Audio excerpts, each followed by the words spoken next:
Est-ce que je me fais comprendre? Et il y a quelque chose vraiment que j'aimerais aborder avant de rentrer dans le sujet. C'est de dire que nous devons savoir le pourquoi nous venons à l'église. J'ai comme l'impression qu'il y a beaucoup de gens qui n'ont pas encore compris pourquoi je viens à l'église. Je ne viens pas à l'église uniquement pour chanter. Je ne viens pas à l'église uniquement pour donner les messages. Je ne viens pas à l'église uniquement pour montrer comment je sais m'habiller. Ou bien pour qu'on sache que j'étais là aujourd'hui. Mais je viens à l'église, c'est pour chercher le salut. Et lorsque je vais chercher le salut, frère, c'est avec beaucoup de sérieux. Parce que vous pouvez jouer avec autre chose, mais ne jouez pas avec votre âme. Ça c'est parfait ça. Ne joue pas avec la destinée de ton âme. Joue avec tout ce que tu veux.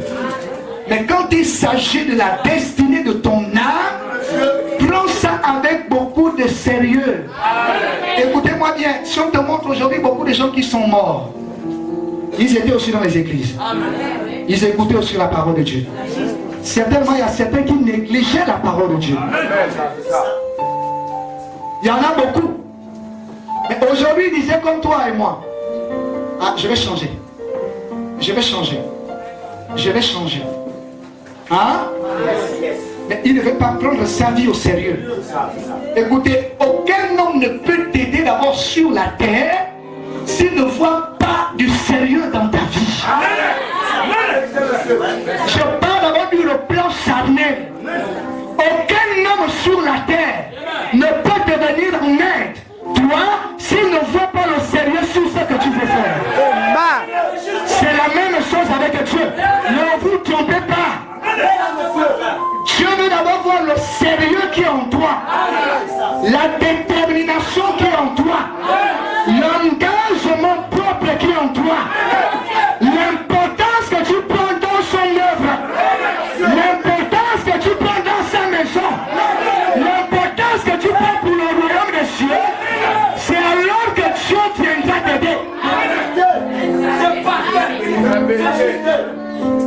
C'est là où Dieu viendra t'aider. Je vous montre toujours les exemples bêtes, terre à terre, si je peux appeler ça ici. Quel est le parent à la maison qui peut soutenir son enfant dans les études si l'enfant ne veut pas faire l'école? Dis-moi, quel est ce père? Hein? Quel est ce père? Tu as un père, non? Tu as les enfants, non? Prenons un de tes enfants. Tu l'investis à l'école. Tu penses qu'il est à l'école, il est dans les bois de nuit. Il est à la plage. Il est en train de s'activer. Mais chaque fin du mois, tu vas dépenser 150 000 francs, 200 000 francs. Mais à la fin de l'école, chaque année, l'enfant ne fait pas l'école. Chaque année, c'est échoué. Il ne veut pas prendre du sérieux. Tu vas encore l'aider? Non, c'est un exemple. Tu vas encore l'aider, toi, le parent. Vous pensez que Dieu, c'est comme un objet? Tu peux faire ce que tu veux, après il viendra t'aider. Il n'y a pas d'abord le sérieux dans ton cœur. Il n'y a pas la motivation. À peine tu viens à l'église. Vraiment tu viens, vraiment malgré, comment on le dit, malgré toi. Je vais encore aller où? Je suis habitué à mes pays, je vais à l'église. Tu viens à l'église uniquement pour faire un figuratif. Pour montrer aux gens que tu étais à l'église. Mais alors que dans ton cœur, tu es éloigné de toi. Tu es éloigné de toi. Tu es éloigné de toi. Comment tu veux que tu t'aides? Comment tu veux que tu t'aides? Tu as des problèmes en toi. Il y a des péchés en toi. Il y a beaucoup de choses en toi. Si tu ne viens pas le sérieux dans ta vie, comment tu veux que Dieu t'enlève du péché dans le ciel? Tu t'enlèves à cette épée. S'il n'y a pas d'abord un désir profond.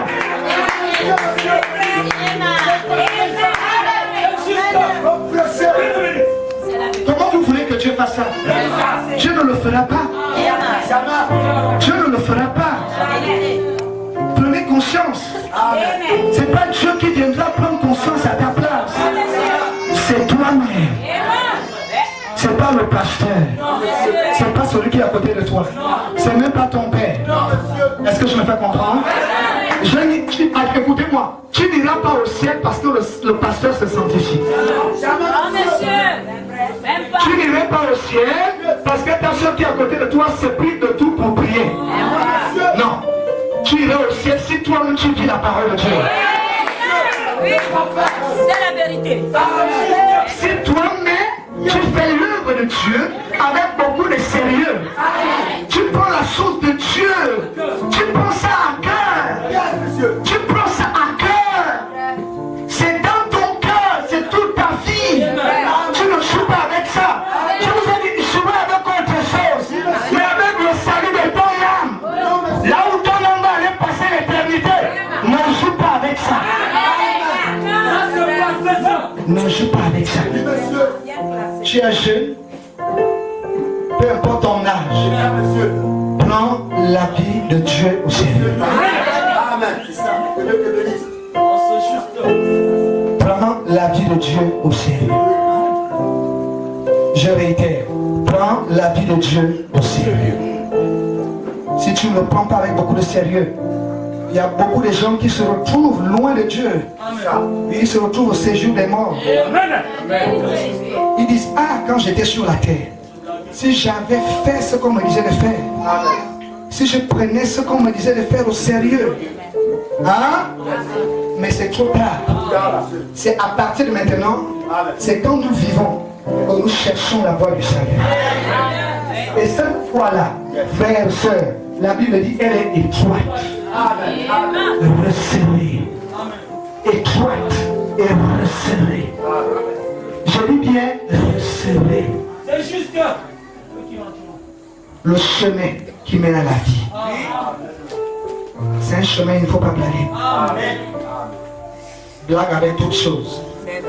Blague avec tes copains. Blague avec je ne sais pas qui. Blague avec non. Blague avec ton entourage. Blague avec, je ne sais pas, avec tes finances, l'argent que tu as. Blague avec tout. Avec ton mari ou bien ta femme. Mais ne blague pas pour le salut de ton âme. Ne blague pas ça.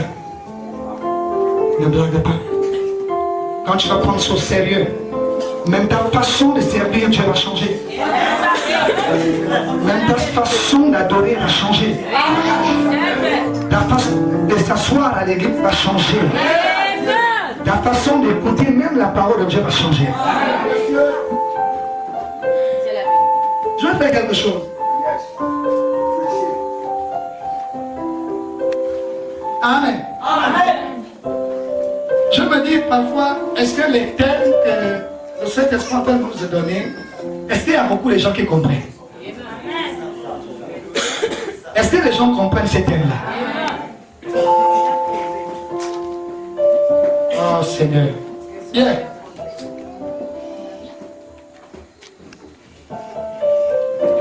Nous sommes à quel sujet? Qui peut me rappeler? Hein? Une prière efficace. Oui, pour le premier point, on a dit quoi? C'était sur quoi? On a dit dans quel verset? Ne parlez pas. La sœur, on a dit dans quel verset? Sur le péché. La sœur, on a dit quoi? Sur le péché. Le verset concernant sur le péché. On avait pris quel verset?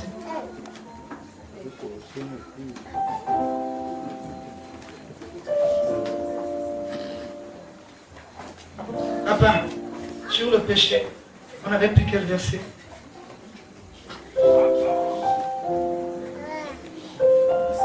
Vous voyez? Ah, Seigneur. Que Dieu nous aide. Vous savez, le Saint-Esprit m'a parlé de ça à la maison. Ce que je suis en train de faire là, il m'a dit t'es simple.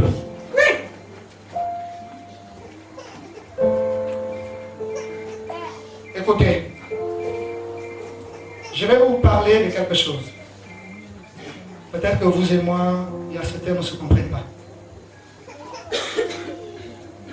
Je vais vous dire comment j'avais un père spirituel, j'ai un père spirituel, j'avais. Il s'appelle le pasteur Eli Bengi.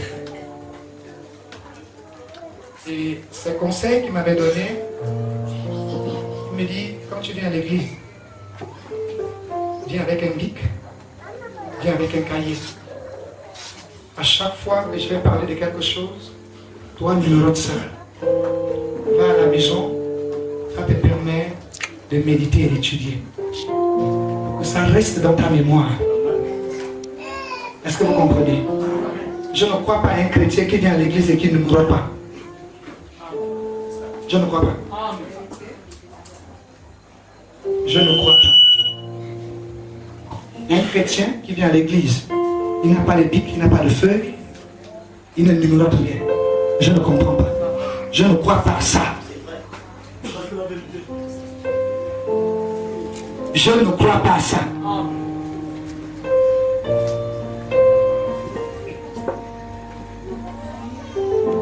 Vous voyez? Vous-même, essayez un peu de vous juger vous-même.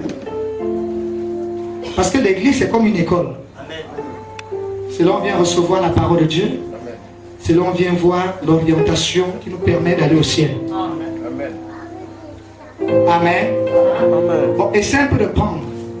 Tout ce qu'on dit ici, quand tu sors, ça sort. Quand tu ne numérotes rien. Si je vous dis, j'ai parlé de quoi sur le péché, il y aura des gens qui vont t'adonner. Comment tu vas évoluer spirituellement avec ça? Ouais, ça décourage même le Saint-Esprit. Ce que les hommes de Dieu veulent, c'est que votre croissance spirituelle puisse. Vous ayez une croissance spirituelle. La croissance spirituelle viendra comment? C'est lorsque toi-même, tu médites la parole de Dieu à la maison. Pourquoi? Parce que quand tu viens ici, il y a des enseignements qu'on te donne. Parce que ce qu'on dit là, c'est un enseignement sur une prière efficace. Il faut que toi-même tu ailles à la maison, prendre ce que le pasteur a dit, ce que le Saint-Esprit a dit. Toi-même tu médites. Il y a d'autres choses que le Saint-Esprit viendra te parler encore à la maison, que tu vas encore ajouter. C'est ça qui fait en sorte que tu crois spirituellement. C'est compliqué, hein? C'est compliqué. Quel est l'enfant qui peut aller à l'école, qui n'a pas de bic, qui n'a pas de cahier?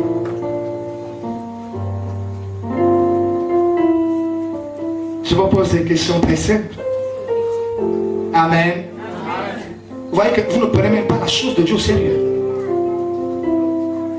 C'est pas sérieux. Vous ne prenez pas la chose de Dieu au sérieux. Je vais vous scandaliser. Le Saint-Esprit est différent de l'onction. Amen. Ça c'est juste. C'est parfait ça. Amen. Est-ce que vous comprenez? Amen. Le Saint-Esprit est différent de l'onction. L'onction ne t'amènera pas au ciel. C'est parfait. Amen. Tu peux rentrer en onction et rester sur la terre. Amen. Mais il faut avoir l'auteur de l'onction. L'auteur de l'onction, c'est la parole. L'auteur de l'onction, c'est le Saint-Esprit. Amen. Amen. Tu peux chanter l'onction descend et aller en enfer. C'est juste.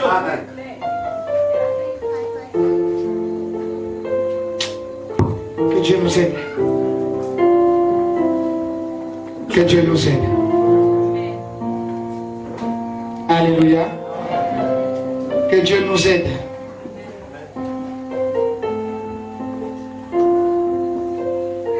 Oh bien, Seigneur, c'est moi qui ne prêche pas bien.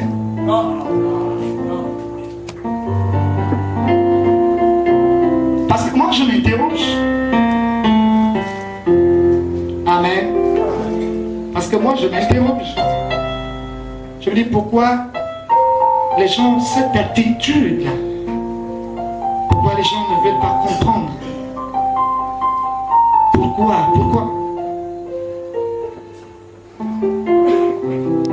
J'espère que même votre pasteur se plaint de ça. Amen. Vous allez comprendre que on avait la chose lorsque la chose là va partir. Amen. Ça c'est la vérité. Amen. C'est là vous allez savoir, on avait un pasteur.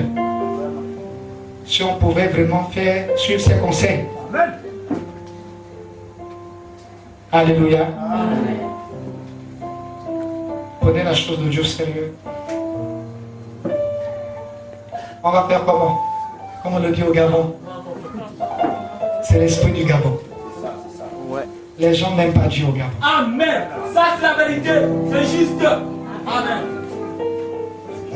Amen. Amen. Je ne vous parle pas mal, hein? C'est la parole. Je suis en train de vous dire quelque chose de ce que nous voyons. Les gens n'aiment pas Dieu au Gabon. Ça c'est la vérité. C'est juste. Les gens n'aiment pas Dieu au Gabon. Parce que si les gens aimaient Dieu, on ne devait pas rester le surplace. Je vois comme si on faisait le surplace. C'est comme si on fait le surplace. C'est comme si on n'évolue pas. C'est comme si on forçait les gens de rentrer dans la présence de Dieu. Alléluia. Amen. Ça c'est la vérité. Oh, il faut que chacun de nous puisse rentrer pleinement avec son cœur. Avec tout son cœur. Rentrer pleinement dans la présence de Dieu. Dieu aime ceux qui s'abandonnent à lui totalement. Dieu aime ceux qui lui font confiance à 100%. Amen. Dieu aime ceux-là. Dieu aime cela. Il y a une vision qu'une soeur m'avait expliquée. Qu'il y avait d'un côté la lumière dans cette église, d'un côté la lumière, de l'autre côté les ténèbres. Je m'explique. Un côté la lumière, et vous voyez, ceux qui étaient dans la lumière étaient habillés en blanc. Amen. Étaient habillés en blanc. Et vous voyez le pasteur Rodens devant, habillé en blanc. Il y avait encore deux autres ministres, mais je ne vais pas citer les noms. Ils étaient habillés en blanc. Et dans cette vision-là, ils appelaient. C'était le pasteur qui appelait. Amen. Et il y avait une liste. Et chaque nom de ceux qui prient ici, leur nom était dans cette liste-là. Et qu'est-ce qui s'est passé? On appelait. Il y a d'autres que l'ange refusait. Il y a d'autres que l'ange refusait. Et il y a d'autres qu'on appelait, l'ange disait oui. Pourquoi? Frères, sœurs, ce que nous sommes en train de faire là, nous ne sommes pas les premiers à les faire. Nous ne serons pas aussi les derniers. Il y en a beaucoup qui ont cru adorer Dieu alors qu'ils n'adoraient pas Dieu. Ils étaient aussi assis à l'église. Ils avaient aussi des fonctions à l'église. Ils avaient aussi des responsabilités à l'église. Ils venaient aussi à l'église tout le temps. Mais leur cœur était éloigné de Dieu. Leur cœur était loin de Dieu. Qui peut dire l'amen? Leur cœur était loin de Dieu.